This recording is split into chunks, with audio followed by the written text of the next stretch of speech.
And I think a lot of those kind of deterrences for young girls are fear-based from their parents that they may not be able to succeed in those kind of environments. Being a black woman and being a black woman in tech, I was very aware of not having that representation as I moved forward in my career. So with AI, I think what it's doing is reducing the barrier to entry for a lot of the technology concepts that people may not be aware with. You can go with ChatGPT, you can ask it, create a website for me, and it will give you the code to do just that without having, to understand what the code is doing or to understand the key concepts of computer science. So it's really reducing the barrier to entry for some people. Hi, everyone. Welcome back to another conversation of building bridges in business with me, Mamobo Ogoro. And on this conversation today, we are going to be talking to an incredible individual who is doing great work when it comes to gender equality and when it comes to inclusion in the STEM fields. For those that don't know, STEM is an area of study or an industry that is the acronym for science, technology, engineering, and mathematics. And today I'll be speaking with Oluchi Anyabuike, who is the principal software engineer and technology lead at Fidelity Investments, where she's responsible for the development of innovative retirement solutions for institutional clients. Oluchi is an alumni at the University College Dublin, UCD, and her master's thesis focused on cybersecurity in a smart home, exploring unique threats with the aim of fostering collaboration between research and industry to enhance threat detection while empowering users. In addition to her thought leadership and her technology leadership as well, Oluchi is the co-founder of Fidelity Regional Employee Resource Group, where she helps amplify Black and Latino voices through cultural events and community outreach also, and volunteering opportunities for staff. Her story and expertise has fed features in various publications such as the Irish Independent, Silicon Republic, and Grad Ireland.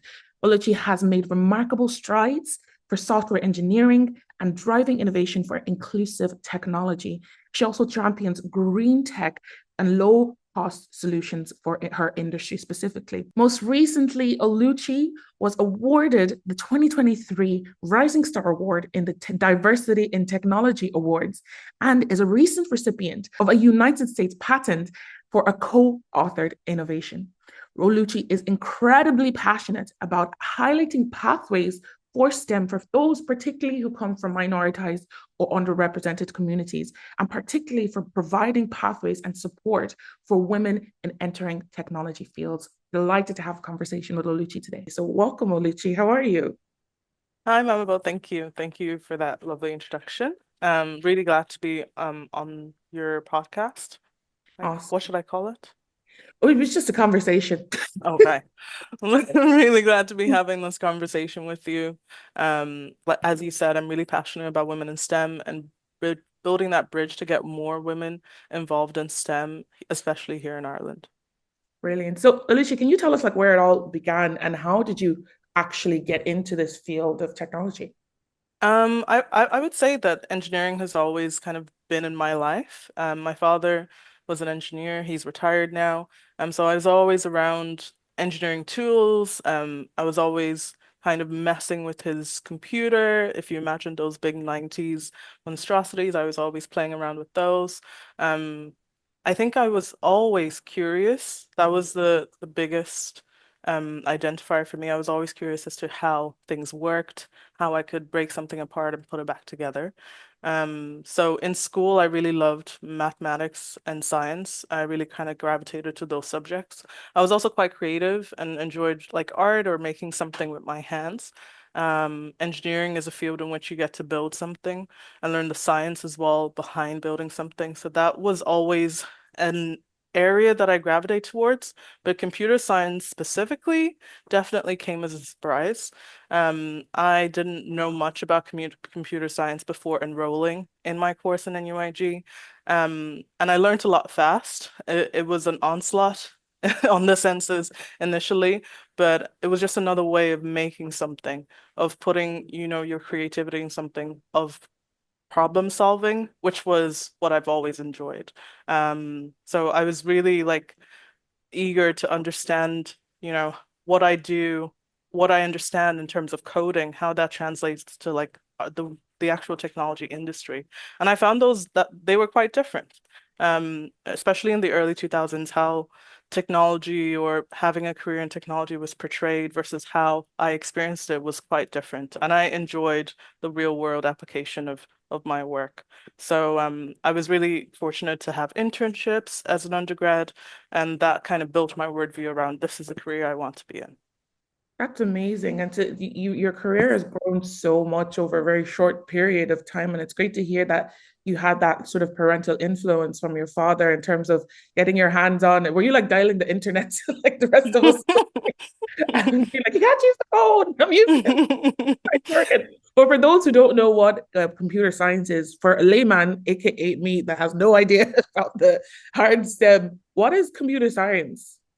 I would say computer science is the application of software principles in a real world output. So computer science has evolved over the last probably 100 years from um, essentially mathematics at its basis to real what's the word? Machine line code that's hard to read except for experts, but very easy for a computer to read, to what we have today, which is kind of um, computer programming languages that are easy to learn, and the machine handles all of the rudimentary work behind the scenes. So it allows us to develop applications, develop the tools that we use today pretty seamlessly, but there's a lot of work going in the background. Okay, that seems very, very technological and it seems very, very advanced. And I'm happy people like you and those who are pioneering in it, so rather than those of us like me that have no idea how maths and computers work. But in terms of how your career has grown, you said that like what you experienced was different to what you kind of saw. Can you go into deeper in more detail as to that? Yeah, for sure.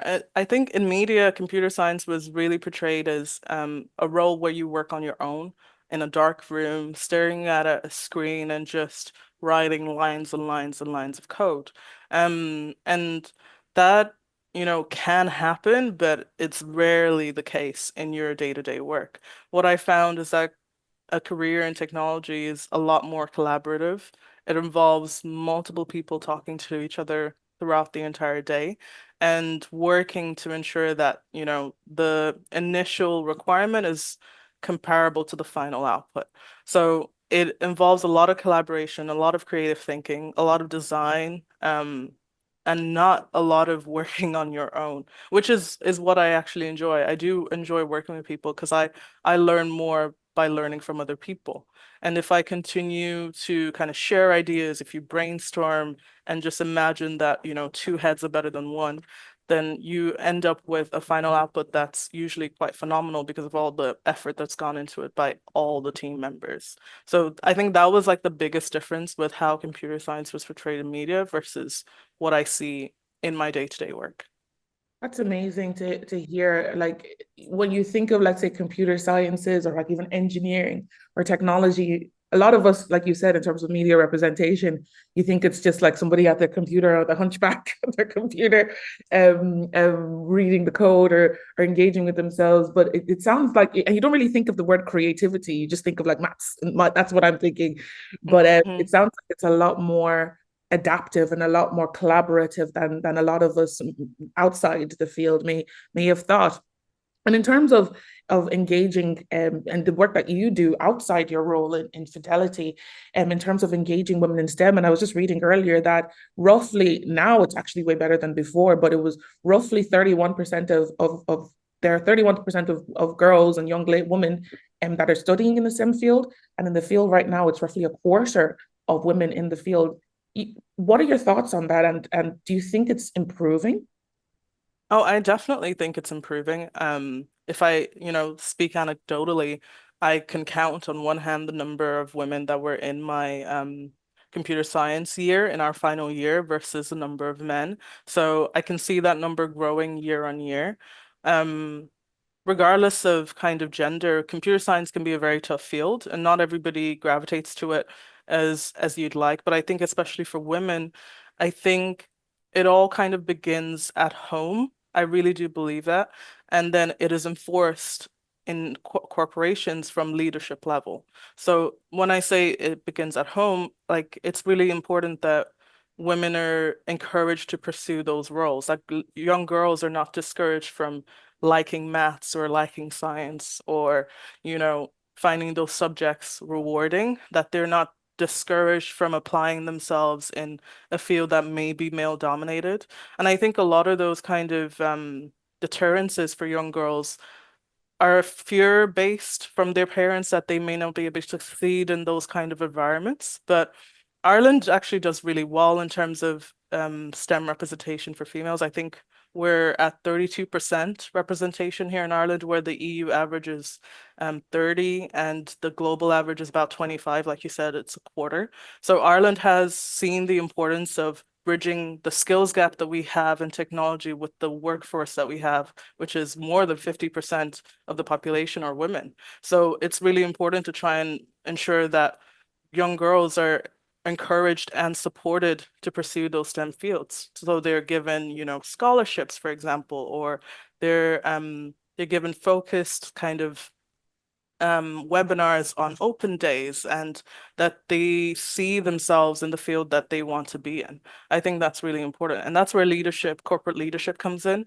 where that they champion their female technologists. They make them visible outside of the workplace as well as within the workplace so that young graduates and young girls not within the company kind of see their career trajectory and have a tangible path to follow. I think that's really, really important. And that path, like you said, doesn't have to come from, let's say, from school on. It really kind of starts from the environment that we create for girls in terms of telling them what they can and can't do, what they can and can't behave. And you said, like, in terms of progressing, moving through school and university, that there's a lot of fear there. Was that something that you experienced? I would say yeah, in kind of like two different ways. I would say that I did not necessarily experience fear from my parents because of how I was raised, but I definitely was underestimated, I would say. I was underestimated as to what I could achieve or whether or not I would do well in this field by different people at different points. But I'm personally the type of person, if you tell me I can't do something, then I have to prove to you that I can. So it The was same the more of word it ambition. was exactly. It was more like fuel to my fire when those came about. But I do know it does happen to a lot of people at different points, whether they're underestimated by their uh like colleagues or they're underestimated by their fellow undergrads on a group project, or they're underestimated, when they were in secondary school, in higher mathematics, or they were underestimated in primary school. Like it does happen at different points for different women. Um, I believe it's really important for parents especially because society will always try and bring somebody down to a certain level. But I really think it's important for parents to reinforce that their children can do anything. And then they can decide what it is they want to do. I do really think that if you have the support at home, it doesn't really matter what anybody else is saying to you, that you will feel that you can succeed in that area. Yeah, and a lot of people would agree that it's that job of the parents, not to be the experts in technology, but to Exactly. give the child that confidence to be like, yeah, I can do this. And yeah, Yeah. regardless of my gender, this is something I want to do and I can pursue it. So starting that fundamentals from home and building that confidence, I always say that like fear is a part of everything. And as you move into a new space, there will be a little bit of fear, there will be a little of anxiety. Mm-hmm. Is necessary because anxiety allows us to take action.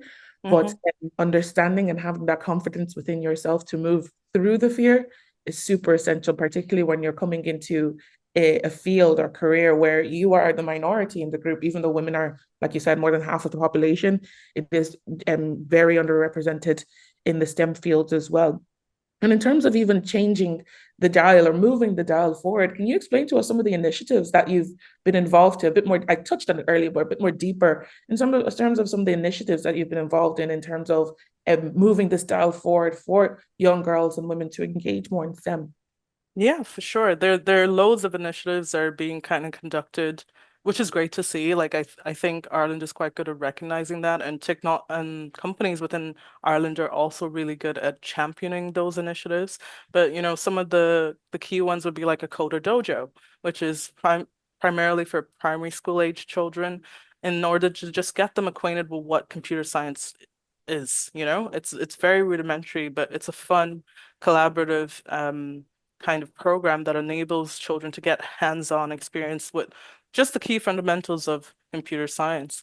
There are also various initiatives that bring um, young women, especially into the workforce, so like Roots to STEM, Code Plus initiatives, and these bring like TY students in, or students in secondary school that are kind of curious about technology but don't actually know how it's applied, and enables them to be brought into the workforce and have either hands-on experience or learn seminars with like technologists that would be in the fields that they might want to go into. And even if it's not technology, to expose them to the different kinds of roles within technology in the industry. So to expose them to like system analyst roles, business analyst roles, QA roles. Now these may be all terms that you might not be familiar with, but these are like key roles that keep the technology teams moving forward. There are also really great initiatives by universities in terms of like scholarships.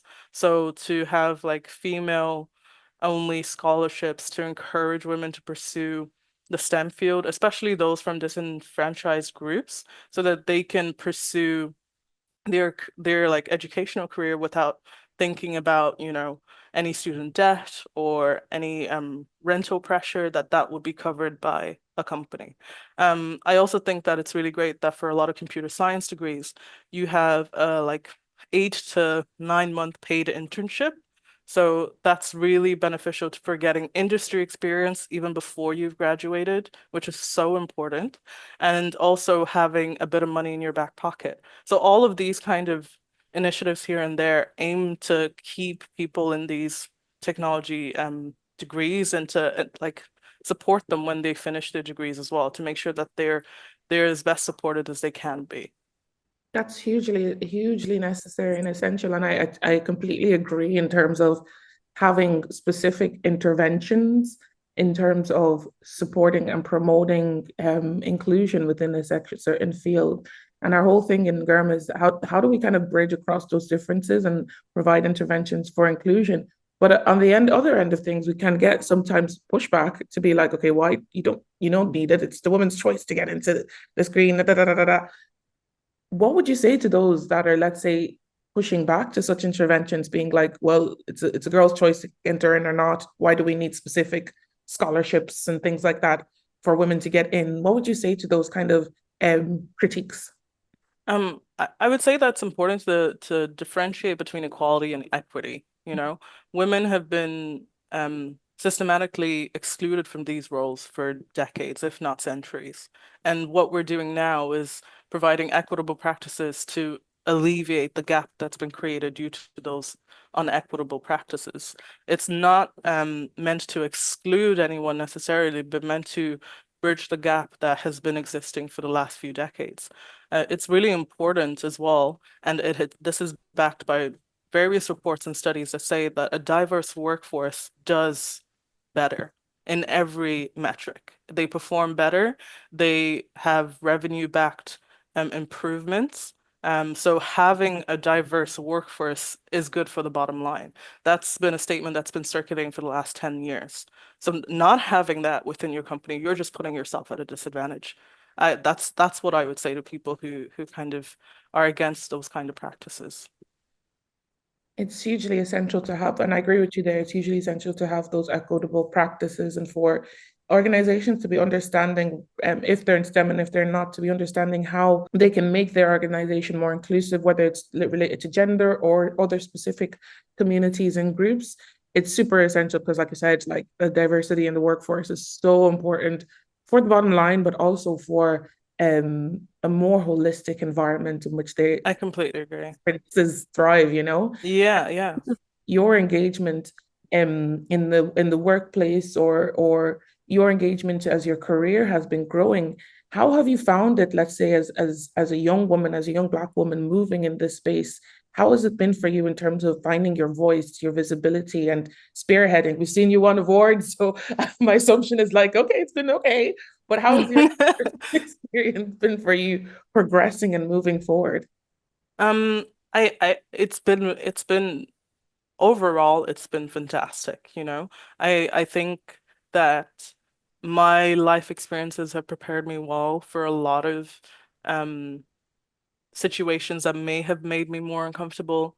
But because of who I am, because I'm a woman, because I'm young, because I'm an immigrant, because I'm Black, I'm used to, being the only person in a room. So, for example, being in a male-dominated industry wasn't something I was necessarily worried about because I'm used to being the only Black child in a class or being the only Black family in a town. It prepares you well for being the only woman in a room.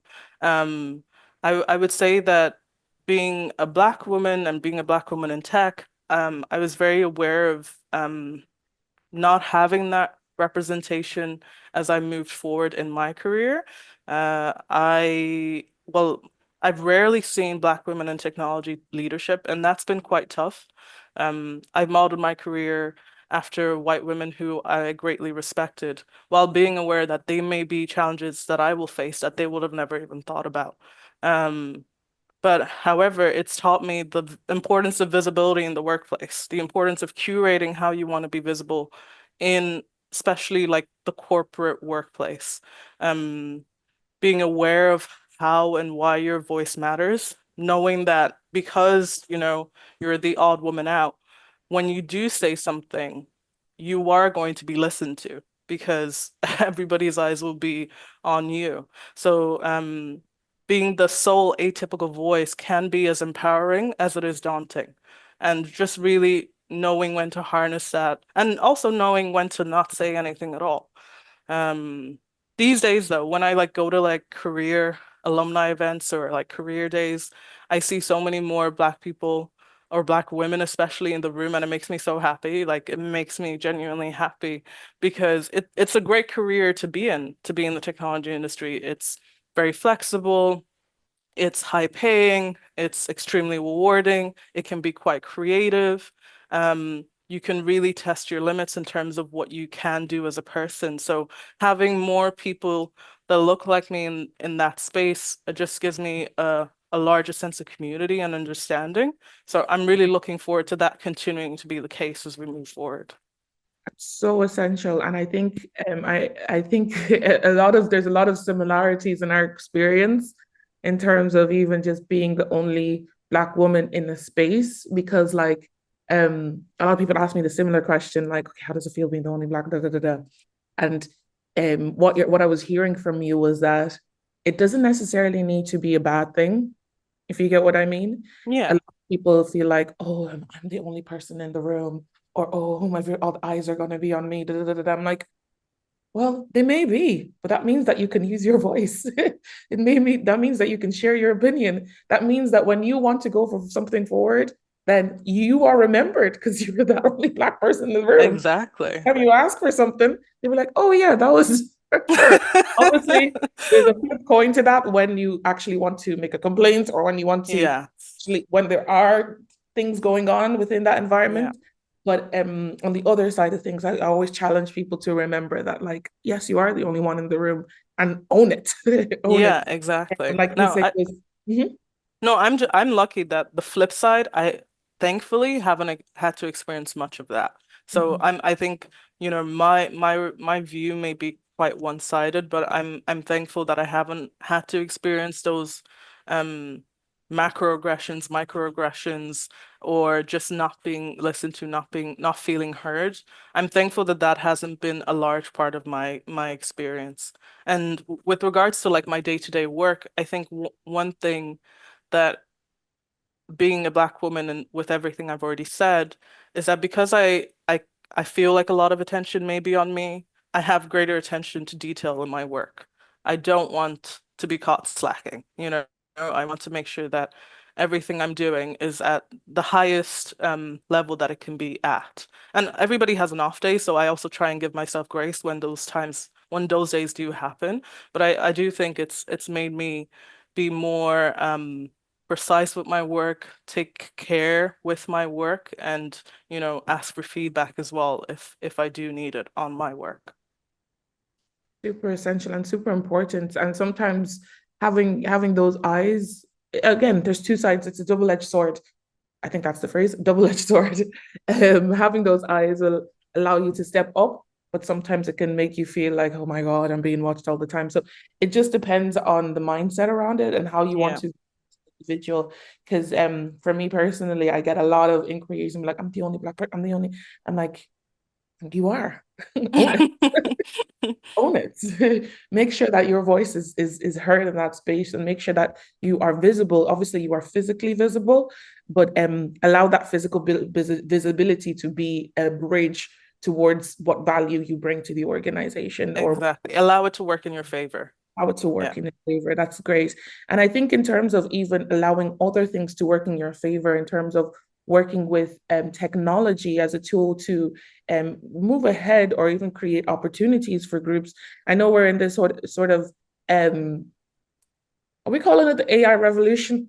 The AI revolution or technology? I don't know what's called. But me and ChatGPT, we're like this. We're besties at this point. I'm like, who's going to take me out for dinner? ChatGPT. That's at this point because we're locked. But in terms of how technology and AI and other things in your field, how can that, in your opinion, how can that specifically support those who may come from underrepresented communities and groups um, break barriers in terms of engaging within the workplace? Or is there opportunity for it? I would love to ask your opinion on that. Yeah, for sure. Now, this is not a field that I'm super knowledgeable in, but I think with any revolution comes, the opportunity for underrepresented groups to get their say, to essentially kind of get their chance at making something out of that catalytic situation. So with I think what it's doing is reducing the barrier to entry for a lot of the technology concepts that people may not be aware with. You know, you can go with ChatGPT, you can ask it, create a website for me, and it will give you the code to do just that without having, to understand what the code is doing or to understand the key concepts of computer science. So it's really reducing the barrier to entry for some people. And if we even take it away from technology, I think it's a great tool to do something in technology that we call rubber ducking, which is where you basically have like a rubber duck, like a little plush toy. This is mine here, that I you kind of you talk to in order to like bounce your ideas off, So a problem shared is a problem halved. And you may not have somebody to talk to all the time, but you can use AI to be that other person. You can say, "Oh, I have this idea. Tell me where are the kind of holes in it. Give me a bit of feedback as to how to improve it." I think that's really, really important, especially for undergraduates in technology, not in technology, to understand if they're on the right path, if they're solving a problem and they're going in the right direction, or they need to change course. And in the past, that may have been done by paying for grinds, for example. But now, rather than having that financial expenditure, they can use a free tool. So the same with how, ask Mr. Google in our technology. When you're an undergrad, you just Googled everything. Our parents didn't have that, but we had that, and that kind of alleviated some of our issues with studying. The same way that for the next generation, AI can help them. So I think it will reduce the barrier for entry for a lot of disenfranchised groups or a lot of underrepresented groups because it's not a financial burden, and it can be a really good source of information or a source of collating your information into a more distilled, understandable output. And a really good source of creativity as well. A lot of solutions that are coming out backed by AI, they're not solutions that people d didn't have or ideas that people didn't have already. It was more kind of like they didn't know how to formulate it properly, and AI has helped them do that. So I'm really excited to see where it goes. I do think it needs to be well regulated. I do think that that we need to have, guardrails in place for really young people as well. So as with anything, I do think it needs to be monitored for a period of time before you can use it as kind of like a one-stop shop. But it is definitely exciting. It's definitely an exciting time. thing. And can I ask, do you think like because the barrier to entry is easier that there may be pushback between because I'm assuming like my mom would be like, in my day, I had to do this and this and this and this and this to get it. And now all you have to do is send an email. Do you think that's gonna happen? Oh, for sure. It's already happening. It's already happening. I do think so. I think the education industry is really finding it difficult to navigate how to correct assignments and even issue assignments because they're afraid students will just ask ChatGPT or a similar AI tool to just answer it. So I do think, as with anything, it will require a bit of kind of time to fully level out to understand what are its limits and what limits should we place on it. Definitely will be pushback, but I think there's more excitement as of now than there is pushback. It's very exciting time, and I'm very glad to be alive in this era because I'm like, now I think about it, I'm like, how did people write emails? I'm just like, tell me, explain this. Write it down. I'm like, it just saves you so much time. And I'm not even in the technology field, and it's making my life easier. So imagine for those who want to leverage it in the way that they can to advance technology, even advance inclusion and advance how people experience both online and offline spaces. So it's just a really Exactly. exciting time to be alive, to be honest. And in terms of just excitement and in terms of like looking forward as well, just this whole conversation had just kind of proven, shown us how just even resilient and hopeful you are for your industry, how you've engaged with young people, how you've engaged within your day-to-day work. What it really kind of motivates you to be like a change maker. And I'm saying this, you're a change maker in the tech industry. What motivates you? What is that guiding thing that's being like, I want to affect change not only within the industry but supporting community in women in STEM and girls in STEM initiatives, and also in Aspire, the Aspire ERG group in Fidelity. What is that all? What is that fire that's burning within you? Can you explain it to us? Probably not very well. I think that, any resource that I would have found beneficial and it does not still exist, I want to help create, or I want to help, guide someone towards the right place to go to. Um, I believe that that's what technology is inherently for, is for solving our problems. So, either within my industry or outside of it, within our community, I think it's just really important for me to help with that, whether it's to provide a sense of community in the industry for Black technologists, to provide a sense of community for young girls so that they know what's expected of them in technology as well as what they can do with this technology. I think that's so important. There's such a long way to go, but I'm so motivated by the fact that I can see it getting better, not regressing. So, when you can see your industry trying to do the right things or making the right moves, especially with smaller conglomerates, I think that's really powerful. For me, I'm just really, really passionate about um, women in technology roles. I think women should be in roles that they deem necessary for them. I don't think anybody should tell you you can't do something. I feel like if you want to be in a particular field, you should feel supported there. I also feel like you should have a tangible path to follow. I feel like that path should be laid out for you the moment you enter the industry. Whether that's as an undergrad or in your first job, I don't think you should feel lost when you enter your industry. You should have kind of a clear guideline that this is one path you can take, this is another, this is a third. It's up to you to decide what it is you want. But it should be there. It should be available to you. And I'm really passionate about, when those initiatives come forward and either internally in the company I work for or externally in our community, I really want to help as much as possible so that, a younger version of me has a resource to go to. I think that's super powerful and really, really important. I would say that's probably what drives me the most. So it sounds like just that motivation for that next generation is hugely what drives you, and having the resources and pathways and making it easier. Like you said, like you feel so happy when you see another person in that room with you that comes from your community, that may be an immigrant also, or maybe Black also. So it's creating those pathways for others to be in that space because there's enough room for everyone. And we just want, Exactly. There's more than enough room. There's a there's skills more than enough gap. room. So, There's a so whole there, skills gap. there's a hole.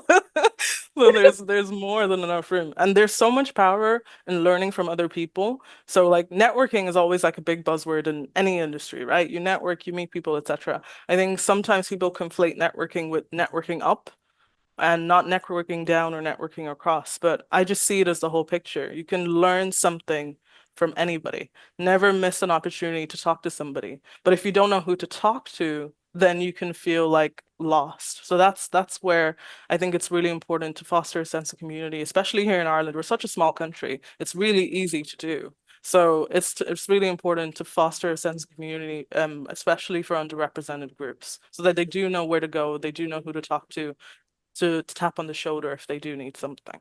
Exactly. It's that having that community in that space. And I feel the word community sometimes can be underestimated as well. So it's important for community, and belonging is hugely essential for any space to thrive, particularly when you're coming from a minoritized group or community. It's so important to have that space for you to move forward. And lastly, before we go, Oluchi, I always like to ask people, what does, and this is an offshoot question, in terms of your work as a change maker, you have been doing a lot of work to bridge fill that gap, like you said, and bridge that gap within this industry. What does being a unifier mean to you? Um, I would say it means recognizing and embracing people's differences. Everybody's different. Just even because you and I come from the same country and have similar backgrounds, we're not the same person. And everybody's experience can enrich your own life experience. That's something travel has taught me. That's something working as part of a multicultural team has taught me, that you can learn from anybody at any time. That's essentially what unifies us. When you learn from other people, you realize how much more that you have in common with them than you have different from them. And that's been the case. You know, it's well known. I don't think it's well practiced, but it's very much well known that that's the case. And it's really easy to be a unifier. I think you just have to have a level of empathy and a level of understanding for those around you, that even if you don't agree with them, you understand and recognize where they're coming from, and you can have, civil discourse. As part of a team, a technology team, you can always, there's 1,000 ways to solve a math problem, right? The same way in technology, there's 1,000 ways to solve a particular coding problem. What determines what's the right way is usually a conversation with your peers to discuss, here are the trade-offs and everything. And you can have that discussion if you're not coming from kind of a place of openness to hear what they have to say. So I think the same applies in life, to be open to other people's life experiences, their troubles, have a level of empathy, and to recognize that, there's more that connects us than divides us. I think that's something you've actually said before when speaking. So yeah, I think it's really easy for anybody to be a unifier. It's easy, and it's I wouldn't say it's completely easy, but it's something that you said is can sometimes be overlooked because how simple it can be. A Yeah. fundamental as fundamentally each and every one of us want empathy. Each and every one of us want to engage with, want to be feel understood, and want to feel like we belong in a space. So being, like you said beautifully, being a unifier involves all that work to really engage in that dialogue to bridge those differences, because like you said, we have more in common than we have different. So thank you so much, Oluchi, for joining the conversation. I'm really excited to see where you head off in your future. Oh, thank you so much, Mamobo. Thank you for having me.